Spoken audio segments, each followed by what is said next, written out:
Kasiu, spotkałem się z Tobą przede wszystkim dlatego, że miałaś ostatnio duże doświadczenie z montażem stacji ładowania. Ogólnie z całym projektem budowy ładowarek na stacjach paliw, ale to już dawno temu. Ale ciekawie jest obserwować, jak to się zmieniło na przestrzeni lat i też jest tak fajnie wracać do początków tego projektu, kiedy nikt w ogóle nie wierzył w samochody elektryczne. Wychodził z założenia, że gdzie tam meleksy na węgiel, przecież tym się nie da nigdzie jeździć. Tak było właśnie w 2018 roku. A teraz jakby wszyscy mówią, jakby, że elektromobilności nie ma odwrotu, więc to też jest inne postrzeganie tego tematu. Powiedz mi właśnie, że z elektromobilności już nie ma powrotu. Nie wiem, jak w ogóle podchodzisz do tematu tego, w jaki sposób, czekaj, ja tu sobie poprawię, postrzegane jest, w jaki sposób wchodzimy w ten rynek, no bo ja na przykład nie, słowo elektryfikacji nie ma odwrotu i to jest ok, ale słowo zakaz sprzedaży samochodów spalinowych, na mnie działa jak płachta na byka, ale taka prawda jest, że dzisiaj nie mamy odwrotu, jednak uważam, że powinniśmy właśnie skupić się bardziej na tym, jak ułatwiać to wejście w elektryfikację konsumentom tak naprawdę.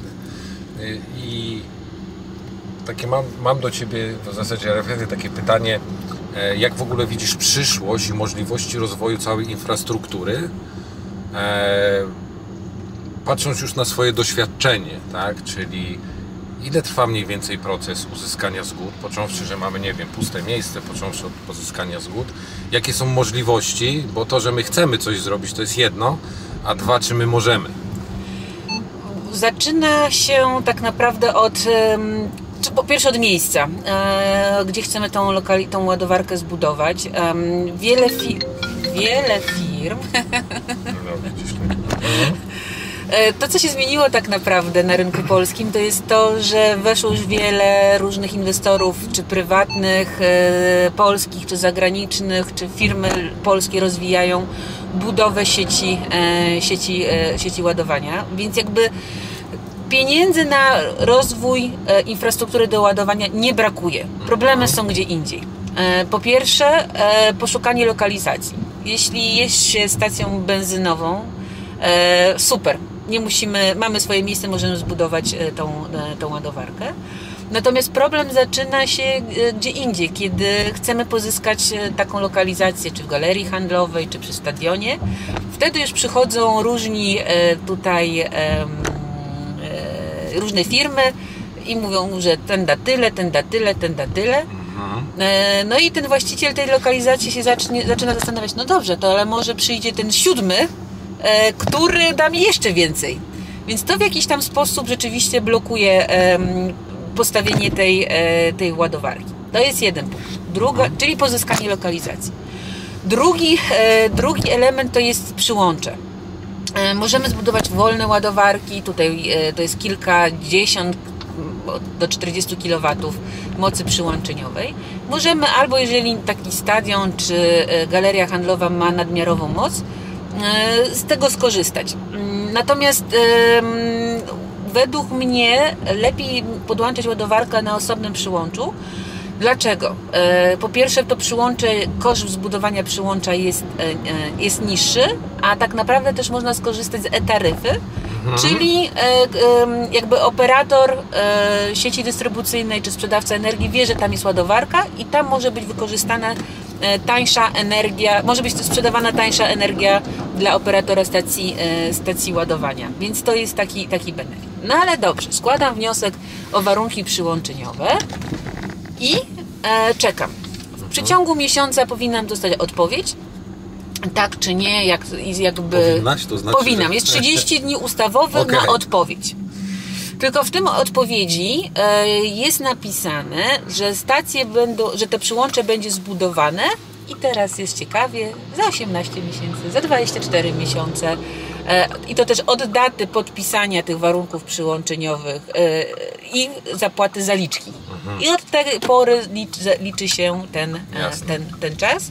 Z mojego doświadczenia raczej ten czas nie jest dochowywany.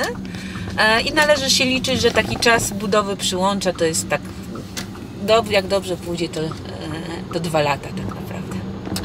No tak, czyli biorąc pod uwagę, że myślę, że takie, nie wiem, gdzieś czytałem i tak też uważam, za 10 lat będzie potrzeba, nie wiem, 9 razy więcej ładowarek, no to co? To znaczy, że raczej to się nam nie zepnie, jeżeli coś się nie pozmienia. No, czy tak, ja patrzę ideologicznie, tak? Tak patrzę to się zmienia, znaczy na pewno to się zmienia, jest jakby duży lobbying, czy jakby głos środowiska, żeby sprostać wymaganiom Unii Europejskiej w zakresie właśnie budowy stacji ładowania, to musi się zmienić.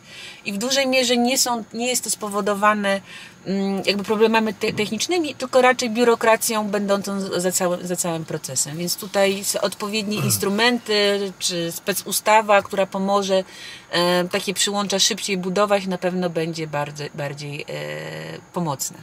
No tak, czyli tu jakby nie mamy za dużego wpływu, musimy gdzieś robić swoje, ale z jednoczesnym chyba mówieniem nie na pewne rzeczy, ale tak jak żeśmy rozmawiali, wpadła mi od razu do głowy pewna kwestia, czyli farmy fotowoltaiczne, czyli budujmy z tego co mamy.